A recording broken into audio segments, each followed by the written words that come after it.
Ndeko mwana mama, yo oyo lula bo kolongono ya nzoto. Et yo nde olingi yo vandisa nzoto kolongono. Voici un produit naturel. Maxi Bien-être. Produit à base de plantes naturelles. Restaure dysfonctionnement l'érectile de l'homme et redonne à votre corps l'harmonie et la santé. Pona bonzinga ya nzoto nanga, pona bo kolongono ya nzoto nangai, nga na poni nanga, Maxi Bien-être. Maxi Bien-être en vente partout dans le monde. Vous habitez Kinshasa, vous habitez Belgique, vous habitez la France, vous habitez l'Amérique, vous habitez l'Irlande, vous voulez consommer Maxi, appelez-nous au numéro qui défile au bas de cet écran. Aimable internaute, c'est pour nous une énorme joie de vous savoir très nombreux branchés à votre site internet www.congomillenium.com et surtout vous qui êtes connectés sur l'émission Qu'une réalité. Aujourd'hui, Qu'une réalité vous propose un sujet qui est à la une à Kinshasa. Il s'agit du phénomène viol. Na Kinshasa, masolo ya viol est comme ko beta manandenge ya kosakanate.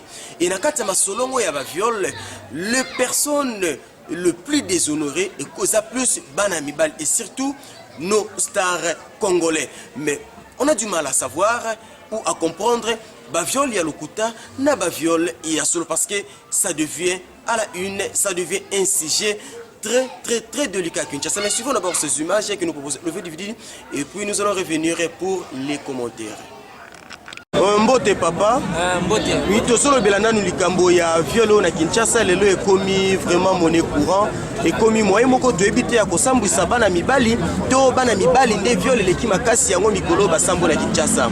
Bon, likambo ya viol en tout cas yo moko zomona ozapela kati ya ville ozoma makambo zo lekawa bana basi o ya lelo pona kala tozalaka boite bana basi accoutrement d'abord eloko liboso.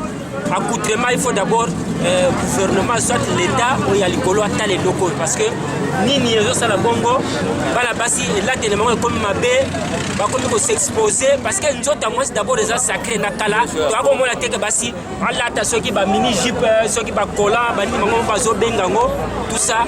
Bamso moni à bazo tellement. Les gars na bouton mona, les gars na basi bazo ko s'exposer. Bon, biloko andingo na après bamsusupe, les lobos même ba parler ba comme ko profiter na yango.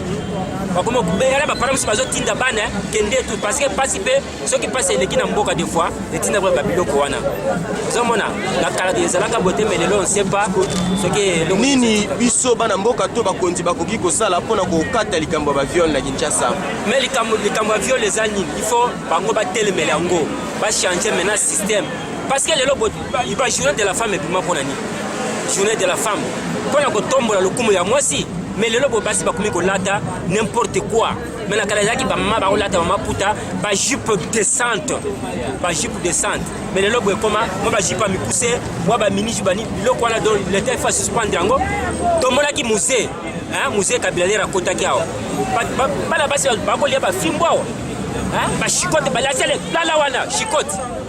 Na ba kola ba nini ba mini jipona nini makamwe na changer ki mais le makamwe yeko zonga susupona nini c'est parce que l'état sont la biloko wana te les autres la biloko wana te l'état ndé mutaza na dessus ya ko tala biloko wana ko mbote papa to solo ba mamu ke likambo ya viol ba viol ekomi makasi na Kinshasa likambo moke viol oyoka musicien oya violer nani muta théâtre violer kala makambo ngo ezalaka te kasi spona nini sikasikoyo ekomi na ampleur makasi eloko ekomosa bongo pasi nde ekomosa biso bongo ata mwa mobala kabeli yo eloko okomoko seye makambo aviole ngai ezosala bino ndenge ni ntongo balakisaka ke mwana mwasi na TV baviole tout ça elobelaka bino nini ezalaka eloko na esengo to ndenge nini esalaka biso pasi makasi sikoyo na yango nini okoki koloba na bandeko basi oyo mingi bazokoselaka mpe ntango mosusu bandeko mibali makambo ya viol efoto likambo wana efoto telemela yango makasi efo mikonzi batelemela yango makasi mbote ndeko est-ce que oyebi likambo etomboki mikolo na Kinshasa likambo ya viol nayebi yango ntombola mwa mungongo mpo na yo makambo yango ezolobela o nini pourquoi makambo ya viol ekomi makasi na Kinshasa makambo ya viol esepelisa biso te Et comme il y a un petit peu de monde pour na ba fillette et pour na ba jeune papa. So Monique oza déjà jeune papa ou ana mwasi na ndaku. Faut omi bongisa mwasi na yo. Wa botika ba mineur. Kwa mineur azalo kwa muto yo oza pe na mwana lokola e. Yo poza na charge ya mwana o aza déjà na âge ya 13 ans 15 ans. Oki ko salelo kwa buzoba te liboso ya bana na yo. Et c'est pelisa biso te sala biso passe makasi. Ya mabe makasi. Sikoyo balobi mingi pe bandeko basi bozo kosela mibali ata violer na ete mokosi ka viola kiyo. Ko violer ba kosela ngo mutu te. Balobi komi copie na bino. Te ezala pe copie te. Ezala jamais pe kozala pe pasi pe okolo bateke lo baki eza passé ça passé te. Omoni mwana mukie ndeto zala ka boy. Ata ya lobi eza passé te. Kwa ezala ka nini? Lelo akozwa mwana mutu atindi ye. Kende ko sombela ngeloko boy. Tellement mwana ana yebe loko te. Akolinga sala ni. Akamata apesa mwana ane eloko po ayebike soki apesi mwana ane obe 1000 francs obe 2000 francs mwana ane akosutukela mwa 5000 mwa 7000 francs mpona nini akosala oyo nyonso wana nango posa eske mwana 13 akoyebaka eloko basala boye basala nango boye ezalaka te na age oyo bana bakomi kobeba nango apartir ya baparent na biso baserange na biso bana basi soki baparent bazosalela biso nyonso ezala malamu mais soki baparent bazosalela biso nyonso te yango moni baokebebisa biso ndeko mbote papa tombola mongongo oyebi likambo etomboki na Kinshasa mikolo likambo na viol.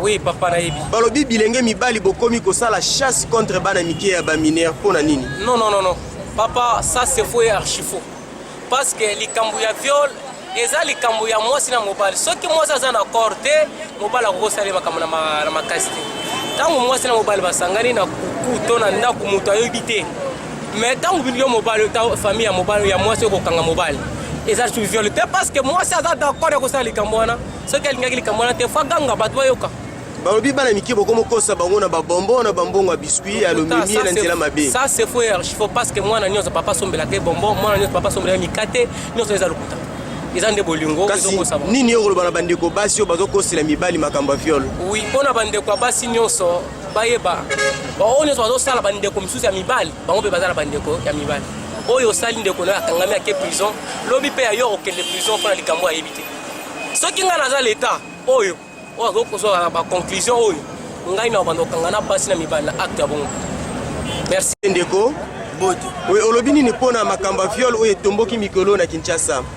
Makambo ya viol ndenge etomboki na Kinshasa tomona yango eza likambo ya kama parce que soki totali mosusu eza basi bato bakosela mibali osali elo te kaka bokutana nzela akosenga yo par exemple ya apesanga 200 na futi la transport e olingo opesa 200 boye o yo tokuti nono hoteli opesinga mbongo te ya makambo wana mosusu mpe eza lokola ndeti ke toloba basi bato baviole biso parce que okomona jeune fille asexpose mipende na alatisi pe mpuse yo mbali ntango okutani na kulwa osipote te esengaka kena opase na ye rapport yango wana sikoyo makambo ya viol yango yo soko omoni mipende ebimi libanda okokanga misu te foka kosimba atake biso mibali tosipota pena te eza selo mutu na mutu wana napesi selo baide mais mpona bamibali mosusu mpa kosipote te akangi yo na makasi so nini yo koloba na bandeko baso bazokosela bato misusu makambo ya viol? eza mabe mpo makambo wana basala soki leta akondane mobali mais epa nzambe yo mwasi mutu nzambe nde mutu akojuge yo mwasi ndeko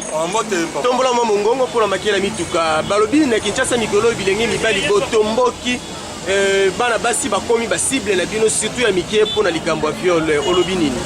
Bon na ngai na likambo ya viol bon soki viol ezoleka ebele na Kinshasa eza premièrement eza nzala bano ya mike bakomi na posa ya kolata posa ya kolia ezali bebe na ngai naloba lelo biso tobenga yango viol mais lelo tozomona bana ya moins de 18 ans bazokobota so na maternité bazokoadmettre bango et c'est problème oyo balandelaka yango ozomona viol soki lelo bamibali bakomona na bano ya mike premièrement eza nanu habillement na bango bakolata babilamba banastro batiki libanda bajipa mipuse banzoto libanda eloko wana mpe fo leta telemela likambo etali kolata ya bajeune fille bajeune garçon topekisa makambo akokita bapanto mpe bajeune fille to fo leta ameka koloba makasi do atelemela makasi na likambo etali elateli ya bajeune fille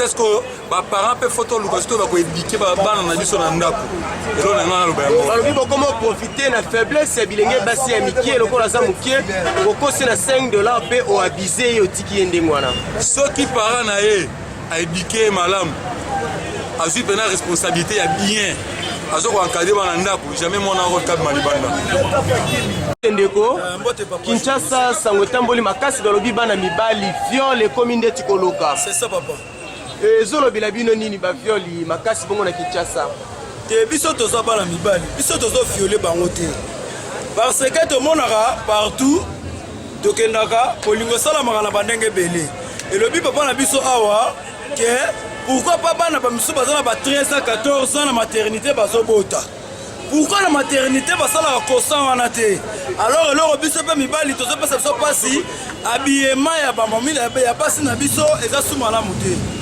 leta amekaya mpe kotala habillement ya basi mwasi aza mwasi ya ndako akotika tolo libanda te akopesaka kondispose nzoto na ye te yango na tonga tomekaya mpe koloba boye tomona nanu te balobake yo mama moko abimi na tv ke yo jeune garçon moko aviole ngai kaka ebimaka kaka papa moko aviole mwana mokie biso mpe tolingi mpe tomona mama mokolo moko aleki na tv alobi ke baviolaki ye pona yo olingi obate bamama mikolo mpe na Kinshasa bazoviole ba jeune garçon bino bozofunda te bozolobela yango te ya bapapa ekomi kaka o papa bimaki na mwana moko boye o papa bimaki na songo boye kasi ndeko na ngai yo bazoviole bino me bino moko bato baoviole bino mibali bolingi kofunda te bozobomba sekele tolobela yango ndenge nini te tokobomba sekele te mpo parce que mokolo biso totalaka nanu degre ya likambo nga na koyoka efunda ndeti likambo ya bolingo la plupart tomonaka esalaka bato mibale soki boyokani te ekomi ya bato ebele ndeti yo ata baviole soki okofunda na yo te ngai soki baviole ngai naza capable ya kofunda parce que esa mabe asa mama oyo aleki nga na mbula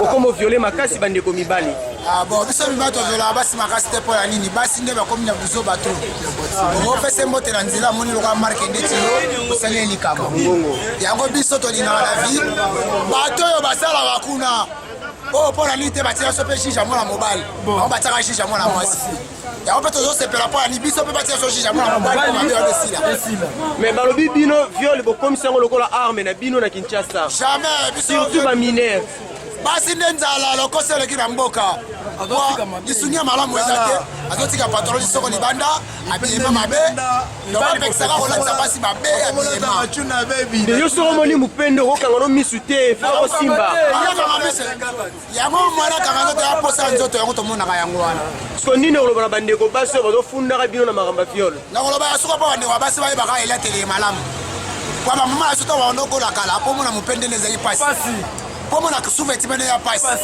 bawana oyo bazobebisela so bana bakosi bana kindoki fala te eloko moko bamati na mutuka moto amona eloko nyonso libanda alors bino na mikonzi ya leta botige likambo wana botelema likambo wana ezaka likambo moko babongosaka elateli bana elateli eza mabe abiema mo mabe na bamama elateli mo mabe tozala makanisi wana te ntango elateli wana ntango moko epesa makanisi mabe ata lasi mabe ezwai kaka mwana na yo mpe eza kara eza bongo me biesi bana ngo bakomona ndenge moko ya kokanga na nzoto reflexi omona ale basoda baye ye moko ndimaki na nsima toke reflexi eza bongo mwana moke akofinga tata mokolo lisu ese ezalaka so fini yo lisu me funda ye yo mpe na leta ofuna ndenini ofuna ndeni yo mwana moke afini yo lisu yo kozozoyanga beso tosala nini nde oya nde biso toya botosala ye soka ye yo mpo ye batia so nde shisha mobali yo okima no te poza mwana mobali nde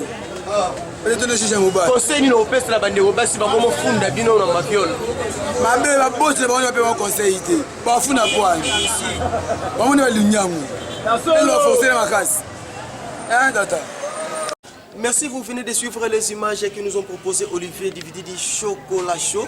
Masole viol les comiques au salam moi passi na matoi. Et les kambu ya Sony avant viol les qui penza les kambu moko ya rare puis les kambu ya Sony makasi mais actuellement na Kinshasa masole ya viol les sous les sulu ya kubangela te et komi kobeta mon dirait liseki oyoka baviolaki mwana nanga minere baviolaki nga na ya solo na ya lokuta ekomi meme baje mwana mwasi akosenga yo okabilanga 500 fois na nzela okabili 500 fois na nzela epu ekomi non voilà bokanga ye alalai nanga butu mobima tusi apesinga mbongo te ekomi soni makasi tokomi ntina kosambwisa bastar na biso congolais likolo ya makambo ya viol ekomi commerce pour certaines familles. Peut-être la crise de l'éducation. Merci si vous avez aimé cette émission et surtout les interventions de la population quinoise.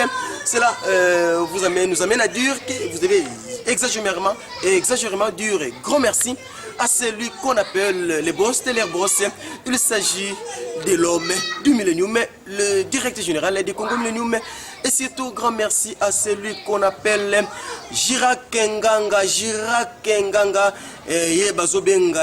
l'Irlandais noir, Balobi veut dire, donc, Balobi héros, et ça m'a pété, ça pas n'est-ce pas, on est carrément dans la maille. Derrière la caméra, c'était votre humble serviteur, Olivier Divizidi, et devant la caméra, c'est encore et toujours Bello Belkam. Bye bye.